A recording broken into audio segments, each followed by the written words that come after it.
Yemi keyingi hadis Elhamdülillahi vahdehu ve salatu ve selamu ala men la nebiyye ba'dehu.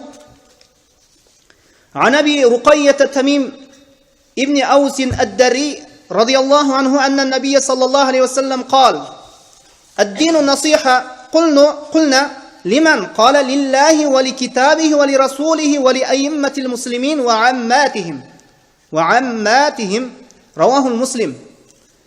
Temim ibn Avs Edderi Temim an Ebi Rukayyete Temim ibn Avs Edderi radıyallahu anhudan rivayet. Bu kişi mına Peygamberimiz sallallahu aleyhi ve sellem'den rivayet kılıp aytat, Allah'ın elçisi sallallahu aleyhi ve sellem aytdı. Eddinu nasiha, din bul nasihat. Mına oşonda kimler üçün nasihat dep suradık. Oşonda Peygamberimiz sallallahu aleyhi ve sellem Allah üçün anın kitebi elçisi sallallahu aleyhi ve sellem jana başka musulmanlar başçıları jana jalpı musulmanlar üçün dep жооп berdi. Muslim. Bul hadis kıska bolgonu menen öte paydalуу hadis. Öte maniga iyi. Mına Peygamberimiz sallallahu aleyhi ve sellem'nin hadisleri özgöçe bir maniga iyi. Bul hadis ulu hadislerden biri bolup sanalat. Din işlerin öz içine algan. Bul Allah Taala'nın elçisinin sözü kıska manisi kenen sözlerinin biri. Ayatlarda karasanız söz kıska bir ok manisi kenen. Hadislerden mına süylem kıska bolgonu menen manisi öte kenen. Bu dindeki nasihattın, osiyattın ordun bayandaydı. Dindeki nasihattı Allah'ın elçisi sallallahu aleyhi ve sellem'nin sözünü düşünsek olur. Ad-dinun nasiha. Din bul nasihat. Osiyat, nasihat. Buga çeyinki hadiste okuyup öğrendik. Cebrail aleyhisselam hadisinde mına din 3 türkükten turarını. İslam, iman, jana ihsan. Mına uşul dindin 3 darajası. Mına uşul 3 türkügü. Cebrail aleyhisselam'dan hadisinde bayandalgan uşul 3 türkük. İslam, iman, ihsan. Dinimizin bardık baskıçları nasihatты öz içine kamtıydı. İslam'da nasihat kanday boluu kerek. İmanda nasihat kanday boluu kerek. İhsanda nasihat kanday boluu kerek. Dindin bardık tarmaklarında nasihat kanday boluu kerek. Mına uşul hadis bizge buluşu uşul nerseni okuyup ötөt. Mına ошондуктан Peygamberimiz sallallahu aleyhi ve sellem aytat: "Ad-dinun nasiha." Din bul nasihat dep. Bu sözün düşünsök, dindin har bir tarmağında nasihat bar ekendigini düşünөбүз. Bu sözdü sahabalarga ayttılar. Mına ошондо sahabalar суроо менен жооп беришти. Kimderge nasihat dedi. Bu suroodon sahabalardın ilimge bolgon kızıgуусун bilsek bolot. Lillahi ve li kitabihi ve li rasulihi ve li eyyimmetil muslimine ve ammatihim. Allah üçün dedi. Anın kitabı Kur'an, elçisi sallallahu aleyhi ve sellem. Jana musulmandardan başçıları, jana jalpı musulmanlar üçün nasihat dep жооп berdi. Mına uşul 5 nerse. Allah Taalaga bolgon nasihat, Kur'an, musulmandardan başçıları, jana jalpı musulmanlar.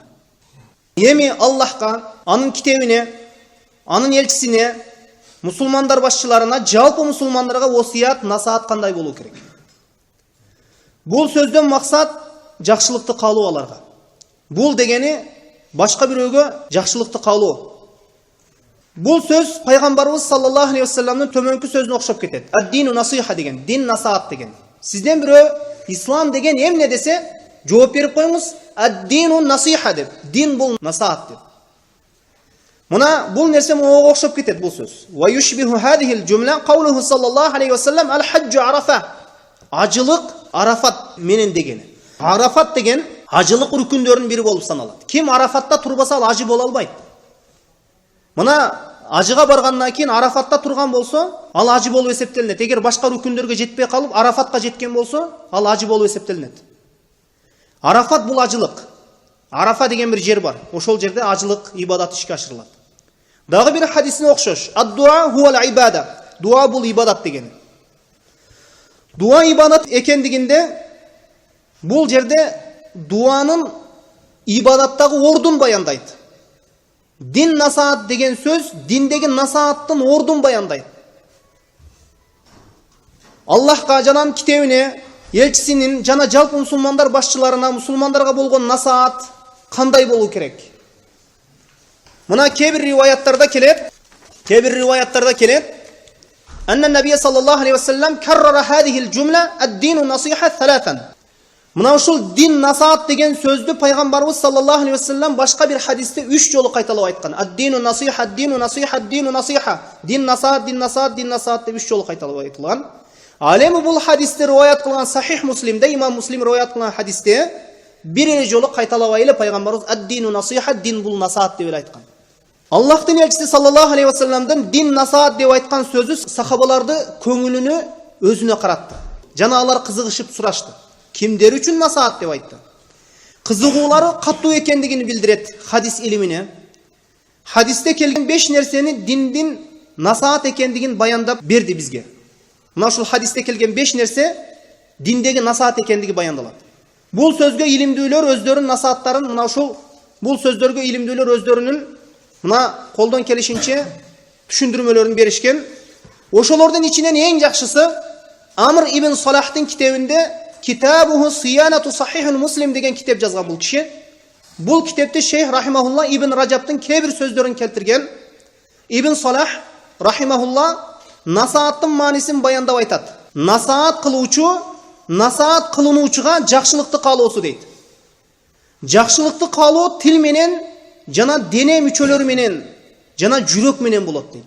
Mına uşul biröөгө jakşılıkты kalaganda, nasihat kılganda sözsüz жүрөк menen jana dene müçölör menen deydi. Dene müçölör köz, mına uşul kol, but, til, mına uşul organdar menen. Emi жүрөк da nasihat kılat, dene müçölör da nasihat kılat. Köz nasihat kılat, kol nasihat kılat. Mına jakşılıkты kalayt. Nasihat жүрөк menen jana dene müçölör menen birge bolуусу керек. Mına uşul eki nerse birikkende çınıgı nasihat bolot.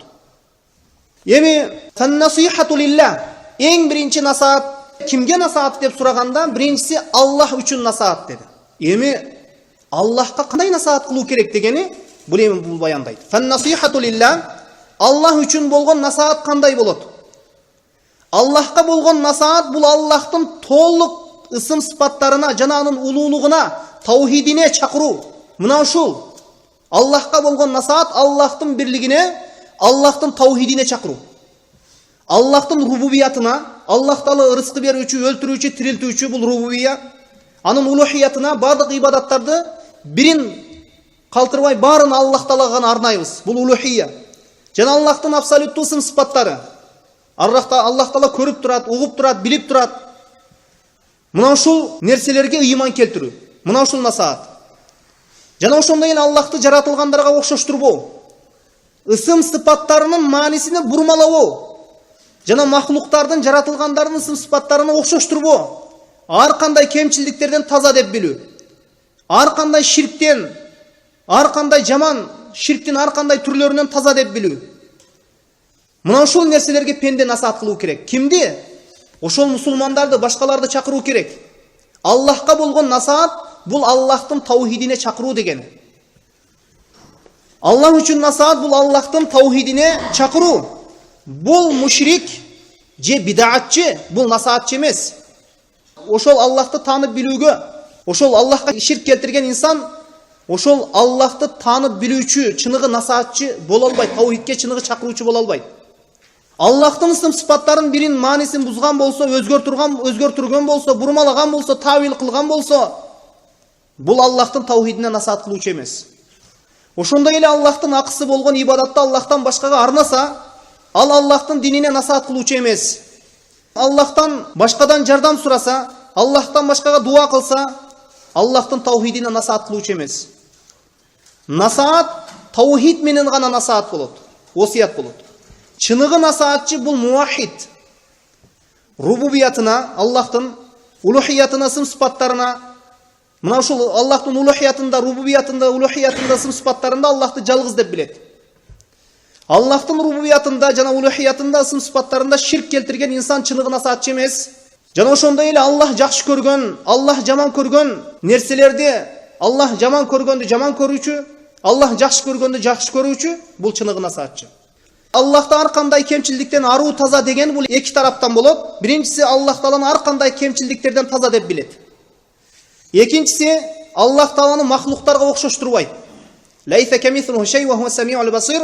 Аллах Таалага эч бир нерсе окшобойт. Ал угуучу, көрүүчү. Чыныгы насаатчы дагы күнөөлөрдөн таза болуусу керек. Анткени Аллах Таала ошол инсанды өзүнө моюн сунуу үчүн жараткан. Ал эми күнөөкөр Аллахка моюн сунбайт.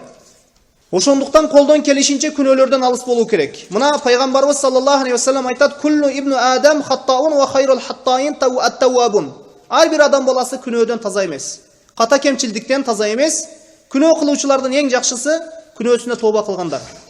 Мына я юхаллазина аману тубу илаллахи таубатан насуха. О Аллах Таалага иман келтиргендер, Аллахка чыныгы тооба кылгыла. Жана ошондой эле Аллах буйрган ибадаттарды ихлас менен аткаруу керек. Рия аралаштырбоо керек. Мына ошондуктан чыныгы насааттын, мына ошол таухиддин негизинде ибадатты аткар. Ва ма умиру илля лиябудуллаха мухлисан лахуддин. Алар динде ихластуу болууга буйрулушту дейт. Алар ошол буйрулган ибадаттарды ихлас менен аткарышат. Мына Кур'ан-ы Керимде ана агна шуракаи ани ширк. Фаман амила амалан фашрака фихи гайри фана минху бариюн. Мен ширкке муктаж эмесмин дейт. Мен ширктен тазамын. Ширкке муктаж эмесмин. Ким бир амал жасап, ошол амалда мага башка бирөөнү шерик кылса, мен андан тазамын дейт. Мен андан кол үздүм.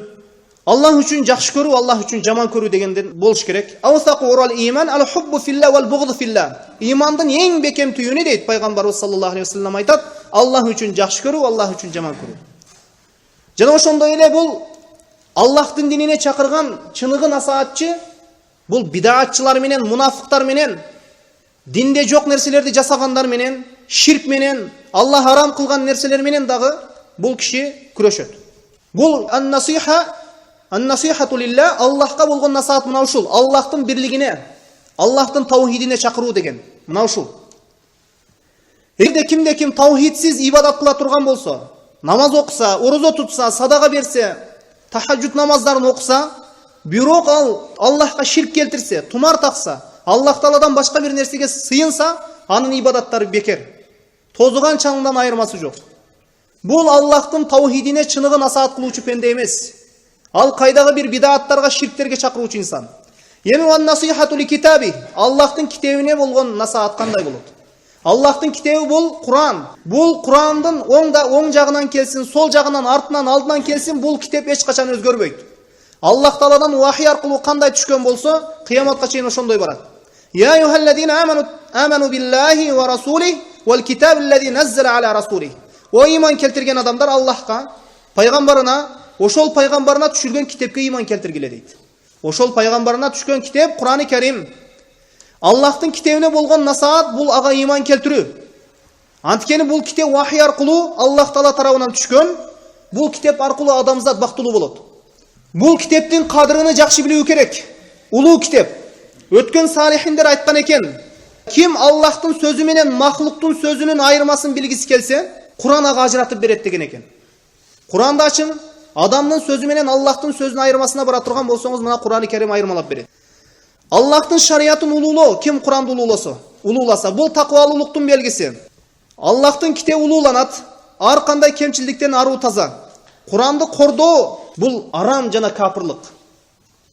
Мына ушундай адамдар бар, шайтандын адамдары, алар Кур'анды кордошот. Мына көз ачыктар, төлгөчүлөр, сыйкырчылар Кур'анды кордошот. Алар ар кандай сандар менен Кур'анды жазышат. Мисалы үчүн Ихлас сүрөсүнү сандар менен жазышат.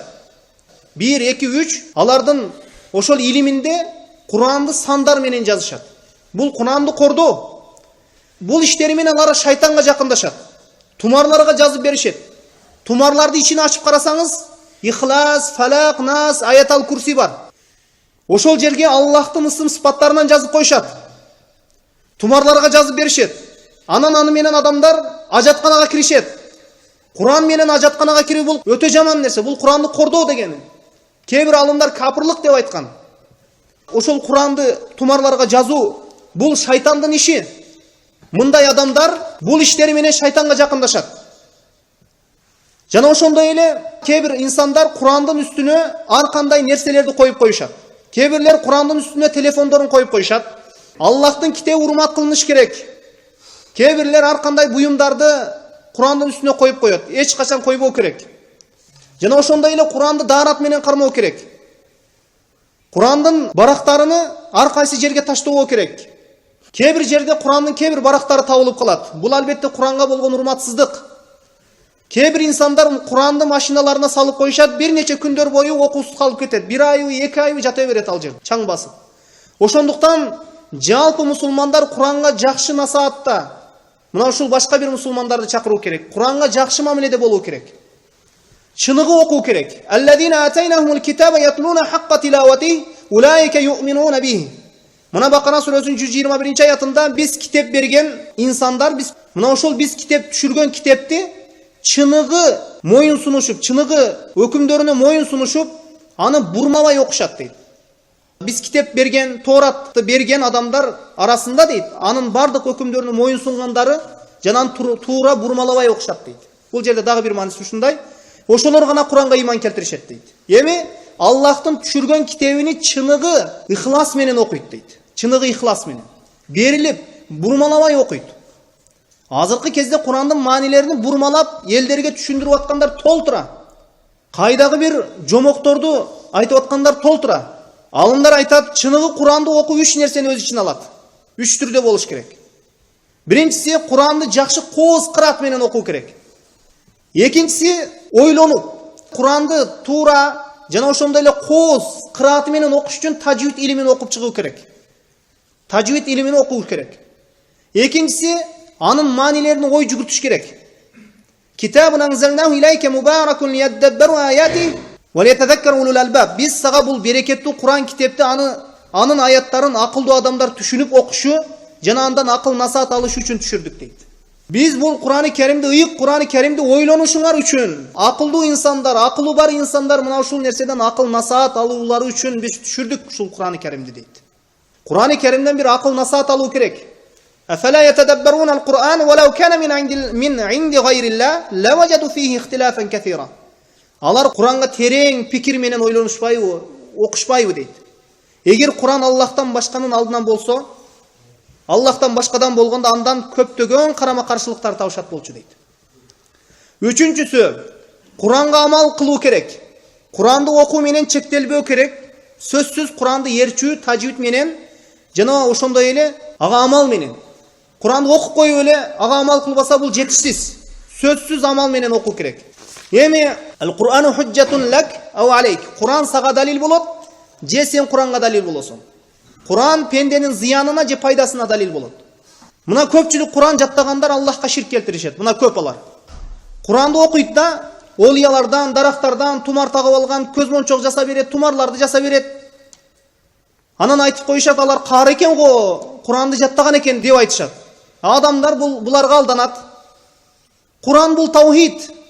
Эгер Куранды кооз үнү менен окуганы менен ал жердеги маанилерди түшүнбөй Аллахка ширк келтирсе, анын эч бир пайдасы жок. Хасан Басри рахмехулла айткан экен, Куран амал кылуу үчүн түшкөн деген экен. Мисал үчүн, ата-эне тууралуу аятты окуйт. Мисал үчүн, ва када раббука ла та'буду илля ия ва бил валидайни ихсана имма яблуганна индaka al-kibara ahaduhuma aw kilahuma fala taqul lahumā uffin wa la tanharhuma wa qul lahumā qawlan karima. Rabbing өкүм буйрук кылды дейт. Өзүнөн башка кудайларга ибадат кылбайсың. Ата-энеге жакшылык кыласың. Эгер алардын бирөөсү же экөө тең сенин алдыңда картайган жашка жетсе, аларга уф дебейсиң дейт. Алардын сөзүнө кайрбайсың, жана улук, сылык сөздөрдү гана аларга сүйлөйсүң дейт. Мисал үчүн, Аллах Таала мына Куран-ы Керимде айтты, эч качан ата-энеңе уф деп айтпагын деген. Уф деген сөздүн мааниси тажаттың деген. Уф десе, ата-энеге бир нерсеге буйрса уф десе, тажаттың дегени. Бул өтө оор сөз. Аллах Куран-ы Керимде тыйды муну. Өзүнүн китебинде тыюу салды.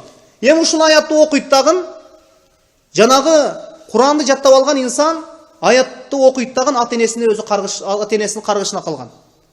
Ата-энесинин каргышына калган. Эми бул Куран-ы Керимге амал кылуучу. Мына ошондуктан мындай аяттарды окуп амал менен окуу керек экен. Жана ошондой эле Куран-ы Керимде Аллах Таала бир нече мисалдарды келтирген. Ширкке бир мисалдарды, көп мисалдарды келтирген. 40ка жакын мисалдар бар. Мына Ибн Кайым рахимахулла айтат. Мана ва тилкал амсалу надрибуха лин-наси ва ма яқилуха илля ал-алимун. Биз адамдарга мына ушул мисалдарды келтирдик дейт. Аларды акылдуу инсандар гана түшүнүшөт дейт. Мына ошондуктан Куран-ы Керимдеги ар бир аят таухидке чакырат, ширктен кайтарат. Ва абудуллаха ва ла тушрику бихи шай'ан. Аллахқа ғана сыйын қыла, Аллах Таалаға ширк келтірбеген. Эми кейингиси ван насихату лир расулиллахи саллаллаху алейхи ва саллам. Пайгамбарыбыз саллаллаху алейхи ва салламга насаат кандай болот эми? Бул пайгамбарыбыз саллаллаху алейхи ва салламга иман келтирүү. Иман рүкүндөрүнүн бири, иман негиздеринин бири. Ва якулу таала: "Кул ин кунтум тухиббуналлаха фаттабиуни юхиббукумуллах ва ягфир лакум зунубакум валлаху гафурур рахим." Айт, эгер Аллахты сүйчү болсоңор, анда мени ээрчигиле. Ошондо гана Аллах силерди сүйөт жана күнөөңөрдү кечирет. Аллах кечиримдүү, мээримдүү. Лайсал бирру ан туаллу вужухакум кибала ал-машриq вал-магриб, валакиннал бирра ман амана биллахи вал яумил ахир вал малаикати вал китаби ван набийин. Жакшылык деген жүзүңөрдү чыгышка же батышка бурушуңар эмес, бирок жакшылык деген ул Аллахка, акырет күнүнө, периштелерге, китепке, пайгамбарларына иман келтирүү. Бул пайгамбарыбыз саллаллаху алейхи ва саллам динди толук жеткирген. Мына ушул үммөтүнө жакшылыкты калтырды, жакшылыктарды жасоого буйурду, жана жаман нерселерди кайтарды. Ва ма такумур расулу фахуду ва ма нахакум анху фантаху. Эгер Аллахтын элчиси силерди бир нерсеге буйурса алгыла, бир нерседен кайтарса кайткыла. Вазкурна ма ютла фи буютикунна мин аятиллахи вал хикма. Өз үйүңөрдө окулган Аллахтын аяттарын жана пайгамбарынын сөздөрүн көңүлгө сактап жүргүлө дейт. Бул жерде Аллахтын аяты Кур'ан-ы Керим вал хикма пайгамбарыбыз саллаллаху алейхи ва салламдын сүннөтү. Пайгамбарды урмат кылуу керек, чектен чыкпау керек эми. Пайгамбарыбыз үммөтүнө чектен чыкпоого буйрган. La tutruни kama atratatun nasara Isa ibn Maryam fa innama ana Abdullah ва расулу. Мариямдын уулу Исага окшоп мени көтөрбөгүлө дейт. Мени чектен ашыра мактабагыла. Мен жөн гана Аллахтын пендесимин жана элчисимин. Ана Мухаммадун Абдулlah ва расулу. ما أحب أن ترفعوني فوق منزلتي التي أنزلني الله. Мен Мухаммадмын дейт. Мен жакшы көрбөймүн. Аллах түшүргөн даражамдан мени жогору мактап, ошол чектен ашыра мени көтөрүп жибергениңерди дейт. Кээ бир адамдар пайгамбарды урматтоодо чектен чыгып ширкке жол беришкен. Кээ бир адамдар чектен чыгышып пайгамбарыбыз саллаллаху алейхи ва салламга ылайыксыз сыпаттарды беришкен. Анан балекетке жолугушкан булар. Бул сөздөрү менен куфурга жол беришет. Пайгамбарыбыз саллаллаху алейхи ва салламды ашыра мактап жиберүүсү менен булар Аллахтын ачуусуна дуушар болушат. Пайгамбарыбыз саллаллаху алейхи ва саллам тууралуу мына бир ырлары бар, айтышат: "Хуал аввалу вал ахиру Мухаммад, ва захиру вал батину Мухаммад." Эң алгачкыда, акыркыда Мухаммад дейт. Эң алгачкы жана эң акыркы бул Аллах Таала. Мына ушундай макташат. Субханаллах, бул ширк. Пайгамбарыбыз саллаллаху алейхи ва саллам күн сайын төшөккө жаткан кезде: "Аллахумма антал аввал фалайса каблака шей, ва антал ахир фалайса ба'дака шей" деп жаткан экен. Сен биринчисиң, сенден алдын эч нерсе болгон эмес. Сен акыркысың, сенден кийин да эч нерсе жок. Сен биринчилердин биринчисиң, акыркылардын эң акыркысысың. Мына хадис далил. Мына ман юти'ир расул фақад ата'a Аллах. Ким пайгамбарга моюн сунса, демек Аллахка моюн сунуптур. Мына пайгамбарыбыз саллаллаху алейхи ва салламдан келген хадисте: "Куллу уммати ядхулуна ал-жанна илля ман аба." Кила: "Ва ман аба я Расулуллах?" Кала: "Ман ата'ани дахала ал-жанна ва ман асани фақад аба." Пайгамбарыбыз саллаллаху алейхи ва саллам айтты: "Менин үммөтүмдүн баарысы бейишке кирет" деди. Бирок баш тартканда кирбейт деди. Анан айтышты: "Ким баш тартат я Расулуллах сиздин жолуңуздан?" Ошондо Аллахтын элчиси айтты: "Ким мага баш ийсе бейишке кирет, ким менден баш тартса тозокко кирет" деди. "Фалияхзариллазина юхалифуна ан амри ан тусибахум фитна ау юсибахум азабун алим." Пайгамбардын буйругуна каршы иш жасагандар дейт. Пайгамбардын буйругуна сүннөттү таштап, бидаатты жасаган, пайгамбардын буйругуна каршы иш жасагандар баштарына бул дүйнөдө бале же акыретте жан оруткан азап түшүп калуусунан абайлашсын. Сүннөттү тирилтүү керек. Сүннөт жоголсо ордуна бир бидаат пайда болот. Факала Расулуллах саллаллаху алейхи ва саллам: "Ман санна фил ислам суннатан хасанатан фалаху ажруха ва ажру ман амила биха ба'даху мин гайри ан янқуса мин ужурихим шей." Мына пайгамбарыбыз саллаллаху алейхи ва саллам ким исламга бир жакшы бир сүннөт алып кирсе, анын ажыры, анын сообу, ошону ким жасай турган болсо, ошолордун сообу дагы болот дейт. Ошону багыттап коюучуга дагы. Мисал үчүн, эл арасында бир сүннөт жоголуп кеткен. Эл билбейт, эл унутуп калган. Ошону элдерге эстетип, пайгамбарыбыз саллаллаху алейхи ва салламдын моундай сүннөтү бар экен деп элдерге айткандан кийин элдер жасай турган болсо, Ошол элдер жасаса, ошол сүннөттү сооп алат. Ошол сүннөттү тирилтирген адамга дагы сооптор кет жазыла берет. Мына ошондуктан сүннөттү тирилтүүгө өтө аракет кылуу керек. Кароо керек. Эгер ошону бир айылдагы адамдар жасай турган болсо, ошону үйрөтүп койгон адам, ошону жайып жиберген адамга канча сооп болот. Мына пайгамбарыбыз саллаллаху алейхи вассалам иннама бу'иту ли утаммима макаримал ахлак. Мен улуу адеп ахлактарды толуктоо үчүн жиберилдим дейт. Инна ахаббакум иlayya ва aqrabakum minni ahasinukum akhlaqan ва инна аб'adakum minni масауикум ахлaqan. Пайгамбарыбыз саллаллаху алейхи вассалам айтты, мага эң жакыныңар кулк мүнөзүңөр жакшыңар деди. Менден эң алысыңар адеп ахлагы жаман, кулк мүнөзү жаманыңар деди. Ва иннака лa'ala khuluqin azim. Жана сен улуу адеп ахлак үстүндөсүң. Жана ошондой эле сахабаларына болгон сүйүү керек. Сахабаларга эрчүү, пайгамбарыбызга эрчүү. Сахабалардан баш тартуу бул пайгамбарыбыздан баш тартуу. Мына пайгамбарыбыз саллаллаху алейхи вассаламдан келет хадис: "Ман сабба асхаби фа алейхи ла'натуллах вал малаикати ван нас ажмаин ла яқбалу Аллаху минху сарфан вала адла." Сахабалардын бир нечеси пайгамбарыбыз саллаллаху алейхи вассаламга келип, "О Аллахтын элчиси, бизди кээ бирлер сөгүп жатышат" деди. Пайгамбарыбыз саллаллаху алейхи вассалам мына айтты: "Ким менин сахабаларымды сөксө, алар тууралуу жаман сөздөрдү айтса, Аллахтын жана периштелердин жана бардык адамдардын каргышы болсун" деди. Аллах Таала мына ушул инсандын парзыны дагы, нафилини да кабыл кылбайт деди пайгамбарыбыз саллаллаху алейхи вассалам. Пайгамбарыбыз саллаллаху алейхи вассалам айтты: "Мислу асхабу финнаси камисли милхи фит таам." Менин сахабаларым адамдар ичинде кудум, туз сыяктуу, тамактагы туз сыяктуу деди. Ушул хадистен кийин имам Хасан айткан экен: "Хайхата хайхата захаба милхул каум." Адамдардын тузу кетти деген экен. Адамдар тузсуз болуп калды деген экен. "Ва хал ютибу таам илля бил милх." Эгер тамакка туз кошулса ошол ширин болобу? "Ва кайфа би каумин кад захаба милхухум." Тузу кеткен адамдар кандай жашап жатышат деген экен. Мына ошондуктан бул жашоодо сахабаларды ээрчишибиз керек. Сахабаларды ээрчүү пайгамбарыбыз саллаллаху алейхи вассаламды ээрчиген болот. Жана ошондой эле пайгамбарыбыз саллаллаху алейхи вассаламдын үй бүлөсүн жакшы көрүүбүз керек. Эмандан кийин ван насихату ли айимматил муслимин. Жана башка мусулмандардын башчыларына болгон насаат. Мусулмандардын башчыларына насаат кылуу. Аларга чындыкта жардам берүү. Чындыкта жардам берүү. Аларга баш ийүү керек. Мына я юхаллазина аману атиюллаху ва атиюр расул ва улил амри минкум. О иман келтиргендер, Аллахка, пайгамбарга жана өзүңөрдөн болгон мусулман, болгон башчыңарга моюн сунгула дейт. Бирок күнөөдө баш ийбейбиз. Күнөөдө баш ийбөө. Эгер бир мусулман башчы күнөөгө буйрура турган болсо, баш ийбөө керек. Бирок эгерде ошол мусулман башчыны эгер айыбын айта турган болсо, аны ар кимге жарыя кылбай, өзүнө жеке барып өзүнө айтуу керек. Ар кимге шардана мындайча айтканда жайып жүрбөй, өзүнө жеке барып айтуу керек. Жана жумшактык менен насаат кылуу керек. Жарыя кылбай, жана ошондой эле ага дуа кылуу керек. Ибн Ияз рахимахулла айткан экен, эгер бир дуам кабыл болгондо, ушул имам үчүн дуа кылган болор элем деген экен. Өткөн салихтердин бирөөсү бир мусулманды көрсөң дейт, эгер ал ошол мусулмандардын башчысына дуа кылып жатса, ал сүннөткө жакын сүннөт ээси экен деп билгин деген экен. Жана ага хидаят суроо керек. Мына ушул. Ван насихату ли амматил муслимин. Эми жалпы мусулмандарга болгон насаат кылуу. Жалпы мусулмандарга болгон насаат кандай болуу керек?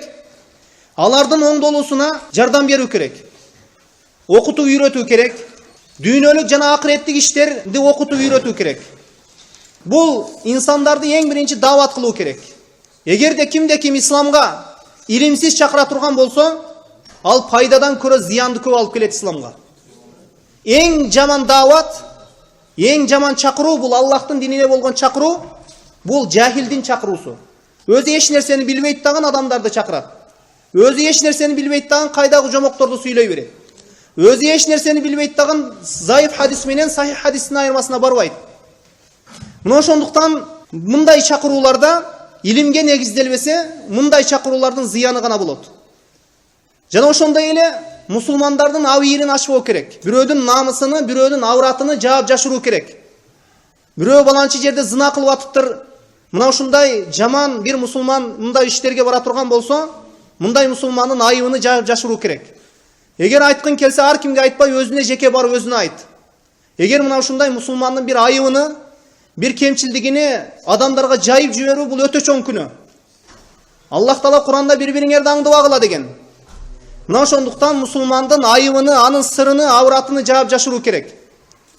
Эгер ким бир мусулмандын айыбын жаап жашырса, Аллах Таала ошол инсандын кыямат күнү айыбын жашырат дейт. Бир мусулмандын айыбын ачып кое турган болсо, анын Аллах Таала кыямат күнү айыптарын ачып таштайт. Мына ошондуктан мусулмандарга жардам берүү керек. Пайгамбарыбыз саллаллаху алейхи вассалам бир зулум көргөн, бир кыйналган, зулум чеккен мусулмандарга жардам бергиле деп хадистерде келе чакырган. Жана ошондой эле гыйбат кылбоо керек.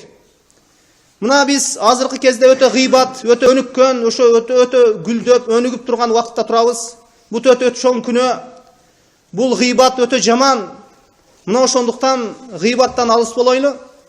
Жана ошондой эле кыянат кылбоо. Ва ман гашшана фалайса минна. Пайгамбарыбыз ким кыянат кылса, менден эмес деп айткан. Жана ошондой эле бири-бириңерге кызганбагыла деген. Жана ошондой эле мусулман бир туугандарыңарга жакшы мамиледе болгула, өзүңөр ыра көргөн нерсени аларга да ыра көргүлө. Биринчи кезекте мусулманга ыра көрө турган нерсе бул иман болуш керек. Иман. Аллах жанан элчисине болгон иманды өз мусулман бир туугандарына ыра көрүү керек. Ла ю'мину ахадукум хатта юхибба ли ахихи ма юхиббу ли нафсихи. Силердин бирөөңөрдүн иманы толук болбойт, ал өзү жакшы көргөнүн мусулман бир тууганына ырайым көрмөйүнчө дейт. Кыскача мына ушул хадистен алынган пайдалар жана маанилери, түшүндүрмөлөр мына ушул. Валлаху алам. Ва саллаллаху аля Мухаммадин ва алихи ва сахбихи ва саллам. Субханакаллахумма бихамдика, ашхаду ан ла илаха илля анта, астагфирука ва атубу илейк. Бирахматика я архамар рахимин.